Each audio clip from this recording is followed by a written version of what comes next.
Saat ini saya dalam perjalanan menuju lereng Lawu.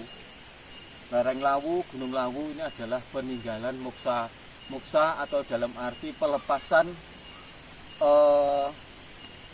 kebesaran Prabu Brawijaya. Makanya dikatakan moksa atau hilang atau dalam arti digantikan gitu. Di sini kenapa Lawu itu banyak menyimpan misteri?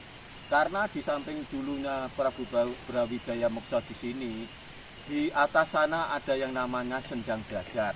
Sendang Derajat itulah banyak orang-orang, mulai dari pemimpin-pemimpin negeri ini, penguasa-penguasa negeri ini dari zaman dulu itu mengambil air sendangnya, tapi dengan jalan ritual, tidak hanya cuma mengambil.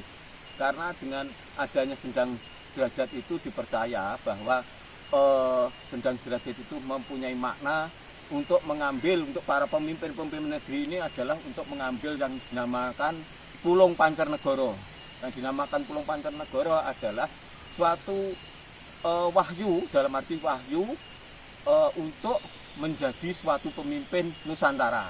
Makanya namanya Pulung Pancarnegara. Dan ini terutama pancernya atau dalam arti wahyunya atau dalam arti derajatnya ada di Lawu. Lawu itu yang sangat sakral, karena apa? Segala sesuatu yang naik ke Lawu harus mempunyai pikiran bersih, karena dari situ banyak kisah-kisah yang berniat jelek akan istilahnya celaka. Makanya Lawu itu namanya yang Allah jadi awu, artinya maksudnya yang Allah yang jelek akan lebur menjadi segala sesuatu mendapatkan celaka. Dalam hal ini banyak istilahnya orang-orang celaka karena istilahnya jampangi, basa Jawane istilahnya menganggap rendah ataupun dalam arti menganggap remeh, koyok gunung koyok ngene masa aku gak iso. Nah, kayak seperti itu, tapi kebanyakan celaka. Di samping Lawu ini aja sebenarnya ada tiga kekuatan daripada mistik yang ada di Pulau Jawa ini. Banyak yang diambil oleh para pemimpin. Ada yang setelah dari Lawu ke Segoro Kidul, dan dari Segoro Kidul ada yang mulai dari Umbul Jambi, ini banyak. Tapi dari kekuatan tiga pokok ini istilahnya yang paling didominasi adalah Segoro Kidul, Gunung Lawu ini, dan Sendang Siwani.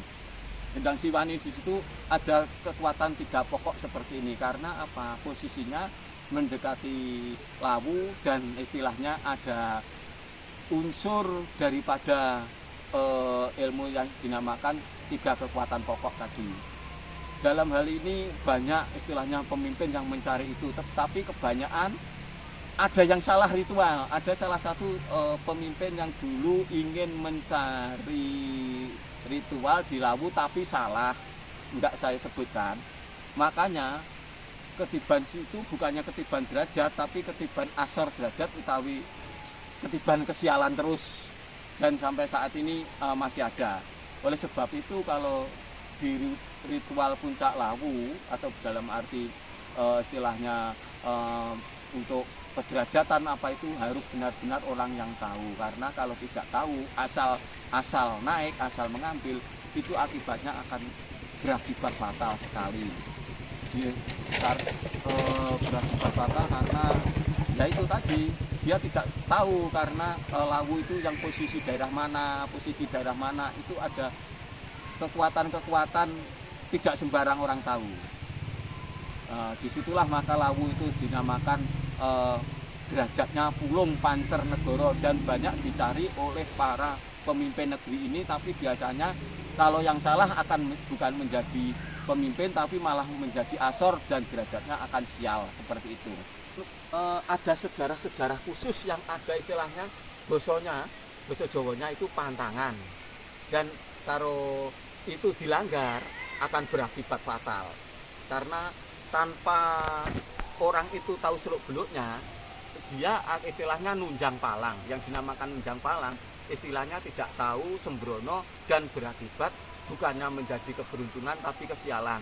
Tapi segala sesuatu, derajat, pangkat, istilahnya orang Jawa itu semua tergantung pada Tuhan Yang Maha Esa. Tapi manusia wajib berusaha, istilahnya kodrat ada irodatnya, seperti itu. Selo Ondo ini dulu memang salah satu tempat untuk istilahnya gladi